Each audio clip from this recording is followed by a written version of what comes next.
네, 지금 양시장 낙폭을 조금 더 깊이 가져가고 있습니다. 코스피는 기관이, 코스닥은 외국인의 수급이 안 좋게 됐기 때문인데요. 선물 시장도 좀 부진한 흐름이 오늘 전반적으로 시장을 누르고 있습니다.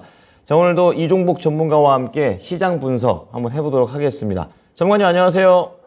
예, 안녕하십니까. 이종복입니다. 네, 아무래도 전문가님 오늘도 간밤에 잠을 못 주무셨을 것 같습니다. FOMC 계속 말씀해 주셨던 내용들하고 그리고 파월 의장에 대한 그런 발언들도 나왔는데요. 이 부분에 대해서 좀 어떻게 분석하시는지도 궁금하고요. 또 평소에 얘기해 주셨던 그런 섹터들 비교적 양호한 흐름을 보입니다. 어떻습니까?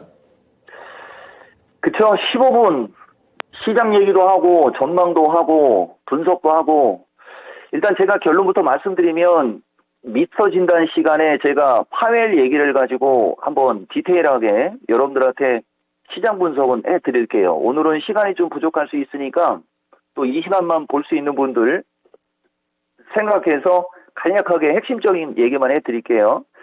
파웰이 강경한 얘기를 했고 점도표상 내년 기준금리가 4.6으로 올라간 게 지금 시장의 부담이고요. 그 다음에 11월 달로 가면서 또다시 금리 인상 0.75. 그러니까 기존에 보통 금리 인상을 하면 0.25씩 하지 않습니까? 근데 지금 0.75가 이제 기본이 돼 있는 거죠.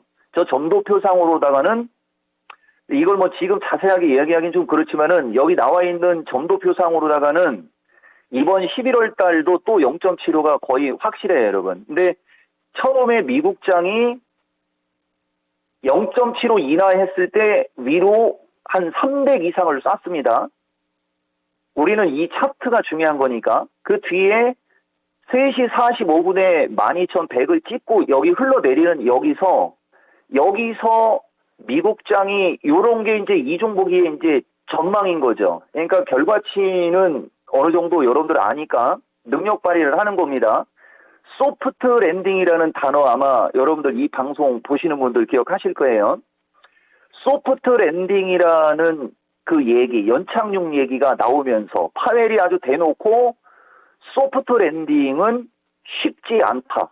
물가 안정을 도모하면서 소프트 랜딩은 쉽지 않다라는 말을 하면서부터 그냥 일이 내리꽂히기 시작했던 겁니다. 그러니까 결론부터 얘기해 드리면 미국장 저점이나 뭐 바닥 궁금하신 분들이 있지 않습니까? 물가예요. 물가. 그러면은 최근에 가스가 좀 많이 흔들렸어요. 그 다음에 유가도 좀 밀려 내려오고 있죠. 그게 이제 장기적으로는 긍정. 거기에 한 가지 힌트가 또 뭐가 있냐? 고용지표입니다. 제가 기존에는 고용지표가 좋아야 된다는 얘기를 고용지표뿐만 아니라 경제지표가 좋아야 된다는 얘기 했죠, 여러분? 근데 그 중에 이제 좋지 않아야 될 게 있어요. 좋지 않아야 될 거, 고용. 그러니까 경제지표는 뭐 PMI든 뭐 GDP든 뭐 이런 쪽은 좋아야 되는 게 맞고, 고용지표가 좀 나쁘게 나오면, 그쵸? 고용지표가 나쁘게 나오면, 그 다음에 또 한 가지 얘기해 드리면은 물가 지금 이 상황이 된 것은 결국은 전쟁 때문에 그렇죠. 그러니까 전쟁이 이제 끝나는 게 이제 기사가 나오는 게 아니고 국제적으로 정식 문서화돼서 나오는 어떤 그런 흐름. 그다음에 이제 물가 내려가고. 그러니까 물가가 내려가든지 전쟁 관련한 게 좀 이제 끝나는 쪽에 어떤 그게 공식화되든지 아니면 고용시장이 나빠지든지 그럼 미국장 올라가는 거예요. 그렇지 않고서는 계속 금리 인상하면서 지금과 같은 어떤 이게 된다. 요렇게 제가 요 시간 보시는 분들한테는 얘기를 해드릴게요. 그리고 영어 한번 써볼까요, 여러분? Keeping at it. 그죠? 볼커 얘기했었죠, 제가. 인플레이션 파이터. 자기도 그렇게 하겠답니다. 그러면서 8월달 잭슨홀하고 기조가 바뀐 게 없다. 그러면서 이제 미국장이 이렇게 됐어요, 여러분. 근데 어제도 얘기해드렸듯이 제가 뭐 나스닥 11,500 정도 한번 봤었죠, 여러분. 중요한 변곡점에 왔어요. 대신 여기서 떨어지는 폭 때문에 이제 여기가 좀 불안불안한 것이 좀 얘기했죠. 매수세가 촉발되기가 조금, 그죠?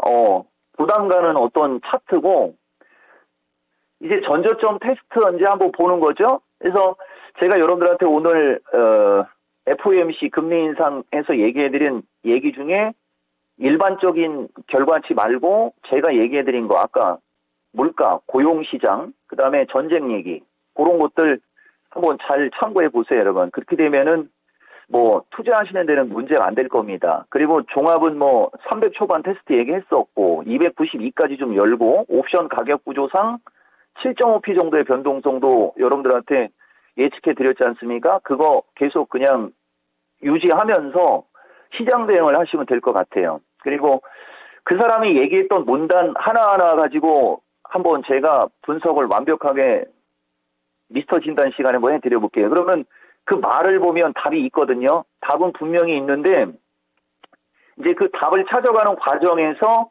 이제 약한 주식 갖고 있는 분들이 좀 그렇죠. 그래서 우리나라로 넘어오면 보다시피 삼성전자 결국은 저점 밀려 내려오죠. 근데 일단 오늘 강세 종목 제가 아까도 방송하면서 좀 물어보고 그랬는데 또 우측.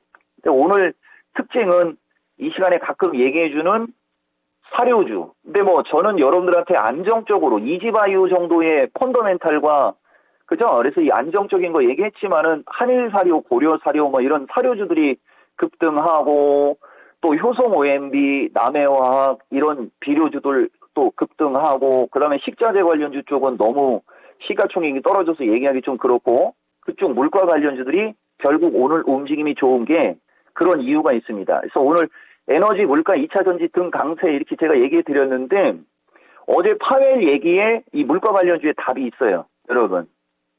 그러니까 결국은 물가를 끝까지 잡겠다는 얘기죠. 힘들어도 끝까지 잡겠다. 나도 keeping at it. 그 사람처럼 하겠다. 그러니까 물가 관련주들이 움직일 수밖에 없는데 얘들의 연속성은 우크라이나 재건 관련주하고 좀 비슷합니다. 제가 여러분들한테 우크라이나 재건 관련주 좀 긍정적으로 읽어드렸는데 오늘 폭탄을 맞았거든요. 뭐 현대건설기계 여러분들한테 좀 얘기해드리죠. 요게 이제 푸틴 동원령.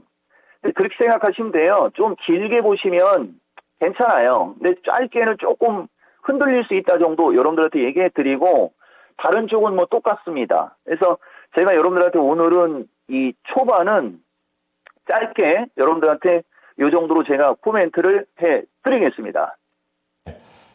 자, 내일도 미스터 진단에서 우리 이종목 전문가의 자세한 분석을 듣고 싶으신 분들은 함께 해주시기 바랍니다. 자, 그럼 당장 오늘 좀 더 보겠습니다. 오후장 지금 좀 낙폭이 깊어져가지고 좀 걱정인데요. 어떤 전략이 좋을까요? 그렇죠. 뭐 지금은 이제 장이 이제 좀 저점도 깼고 그래서 이제 좀 적인데 일단 제가 선물은 또 얘기는 해드려 볼게요, 여러분. 300 안착 체크인데 지금 미국장이 제가 봤을 때 오늘 낙폭을 줄이면서 꼬리가 달리고 그거 하방 경직성 기억하시죠, 여러분? 하방 경직성 정도가 이게 사실은 3일 동안 이게 하방 경직성이 사실 어떻게 보면 나온 거거든요. 근데 이게 뭐가 차이가 있는 거냐면 이렇게 하방 경직성이라고 하면은 저점을 깨면서 저점을 크게 깨지 않는 상태에서 이렇게 저점으로 내려오면 꼬리를 달고 이렇게 저점으로 내려오면 꼬리를 달고 이렇게 저점으로 내려오면 꼬리를 달고 그러니까 여기가 올라가다가 두드려 맞고 한번 반등이 나왔거든요. 요 자리가 하나 딱 요 자리가 나머지는 저점을 깨면서 꼬리를 달고 해야 되는데 최근에는 이렇게 고점을 높이면서 꼬리를 달면서 올라갔죠. 그러다 보니까 여지없이 60분 각에서 장기 이평선에 부딪히는 거예요, 여러분.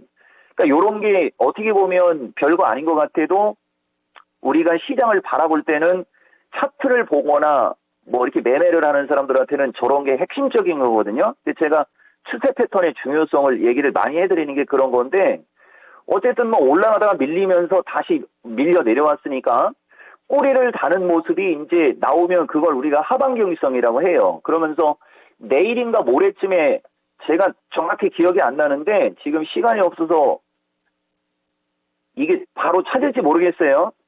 어제 밤을 새워서 눈이 안 보이는 게 아니고 요새 다리 끼가 났어요, 제가. 하도 눈을 동그랗게 뜨고 이걸 봐가지고. 여기 보다 보면 PC 물가가 분명히 예측되어 있었던 게 있거든요. 9월 29일인가? 그쪽 지점에 이제 또 변곡 좀 나올 겁니다, 여러분. 요 PC 물가 요 나오죠? 요거 제가 이 엑셀 파일에다가 파일 연설을 옮겨 적었어야 되는데 잠을 10분도 한 10분 정도밖에 못 자가지고 그걸 아직 안 적었습니다. 보면은 그게 핵심이거든요. 요때가 아마 제가 봤을 때는 변곡점이 될 것 같아요. 요때도. 요 지표 나올 때. 그래서 300 안착 체크의 의미는 상징성입니다. 지수는 한 292 수준 정도 보시는 게 제가 봤을 때는 맞을 것 같고, 미국장도 전저점 테스트하면서 이중바닥형 정도의 어떤 그림. 그 다음에 이제 그 중간에 우크라이나 관련해서 어떤 기사가 나오거나 그럴 때 좀 반등을 타진하는 그런 쪽으로 좀 보시라고 얘기 드리고, 최근 강세 섹터 단기 접근 양호 제가 이렇게 얘기해 드리는데, 단기 접근이죠. 오늘 장도 지금 보시면은 이게 또 두드려 맞으면 좀 그런데, 기존에 얘기해 드렸던 거 먼저 한번 볼게요, 여러분. CS 윈도 다시 좀 올라가려고 하죠. 이런 식으로 조정을 받아야 되는 거죠. 주가가 조정을 받을 때는 이런 식으로. 어제 저희가 동성화인하고 한국화본 정도 해드린 것도 비슷한데, 동성화인하고 한국화본은 61선을 깨고 반등이 나오고, CS는 61선을 지지하면서 반등이 나오죠. 그래서 이쪽이 조금 더 센 거예요. 다시 에너지 관련주들이 뭐 시장에서 또 맛집 얘기해드린 거 알죠? 움직임이 좋은 쪽은 딱 그쪽 정해져 있어요. 에너지. 그 다음에 이제 물가 관련주가 들어온 거고, 그 다음에 선별 전기차는 조금 힘이 좀 떨어져요, 여러분. 기존에 되게 강했던 주식들은 강한데 뭐 따라가기는 그렇죠. 미래나노텍이나 금양은 지금은 따라가는 자리가 아니고, 이런 쪽이 다시 움직이면서 이제 펫배터리 관련주나 그 리튬 니켈 관련주 쪽에 어떤 순환매를 좀 한번 타진해보는 쪽, 여러분들한테 얘기해 드리는 거고, 그 다음에 비료주하고 사료주는 혹시 모르니까 제가 먼저 얘기해 드릴게요.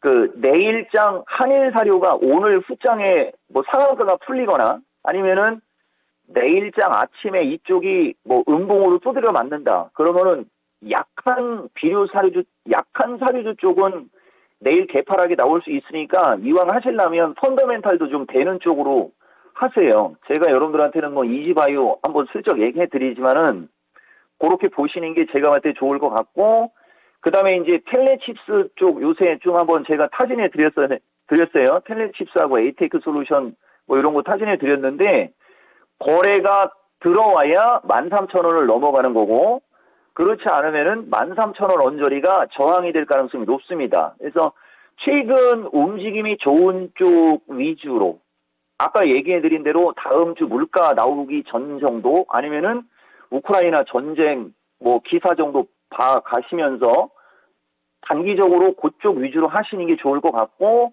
그 다음에 이제 방어적으로 제가 여러분들한테 시가상이 뭐 지금 장이 급락하고 있기 때문에 뭐 말씀드려봤자 좀 잘 안 먹히겠지만 우리 진행자분도 아시죠? 저는 네이버하고 카카오에 억하심정 없다 하면서 막 진짜 줄기차게 10달 내내 얘기해 드리지 않습니까? 이런 쪽이 이제 대부분 여러분 개인 투자자들은 이쪽 위주로 주식을 갖고 있거든요. 근데 제가 어제도 한번 얘기했었는데, 이 기관하고 외국인들이 그렇게 좀 우둔하지 않습니다. 보다시피 지금 보면 최근 장에 기관하고 외국인들은 삼성전자를 이렇게 계속 팔고 있지 않습니까? 근데 이제 그걸 개인 투자자들이 계속 사고 있죠. 이러면은 기관하고 외국인 입장에서는 제가 주로 자주 얘기하지만 사 올릴 이유가 없어요. 그래서 오히려 더 지수도 약하고 소외주들은 더 소외를 받는 경향도 있거든요. 그러니까 이쪽 신규적으로 이쪽을 보시거나 이러시려면 아까 제가 얘기한 대로 그 세 가지, 혹은 기관하고 외국인들이 이쪽을 강하게 들어오면서 이제 반등을 주려고 하는 그 타이밍 정도에서 여러분들이 이쪽을 한번 반등을 타진하시는 게 마음도 편하고 돈도 기회비용도 적게 들고, 그냥 좋은 주식이라고 먼저 들어가 있다 보면 지금 같은 상황에서 먼저 들어가면 쟤네들은 계속 이쪽을 공략할 거거든요. 그러면은 고생만 하는 거예요. 그렇지만 지수가 이제 300이라는 상징적인 지수가 이제 지금 깨지지 않습니까? 그러면 300을 깨고 밀리면 제가 가끔 마디가격 얘기해드리죠? 다시 안착을 하기 위해서 그 위로 올라타려고 하는 경향이 강한 겁니다. 주식은 어떻게 보면 관성의 법칙, 가속도의 법칙이라는 걸 여러분들이 생각하시면 또 도움이 많이 되거든요. 각도가 가파르면 결국은 그 각도대로 각도가 완만해지기 전까지는 하락할 수밖에 없어요. 그리고 각도가 완만해진 상태에서 뭐 이평선 저항이나 아니면은 지금처럼 순간적으로 해외장 글로벌 시장이 약하면서 주가가 밀리게 되면 부딪히고 또 빠져버리고 그러면서 계속 하락하거든요. 그래서 이쪽의 반등을 노리실 때는 그런 거 정도를 여러분들이 생각하면서 노리시면은 투자에도 도움이 되고 기회비용도 안 날아갈 거예요. 그래서 제가 오늘도 여러분들한테 양쪽으로 좀 좋은 얘기 해드렸고, 뭐, 나머지 뭐 못한 얘기들은 뭐 다음에 또 기회 있으니까 그때 얘기 하겠습니다. 네, 오늘도 효과적인 투자 전략에 대해서 잘 들어봤습니다. 고맙습니다. 예, 고맙습니다. 이종복입니다.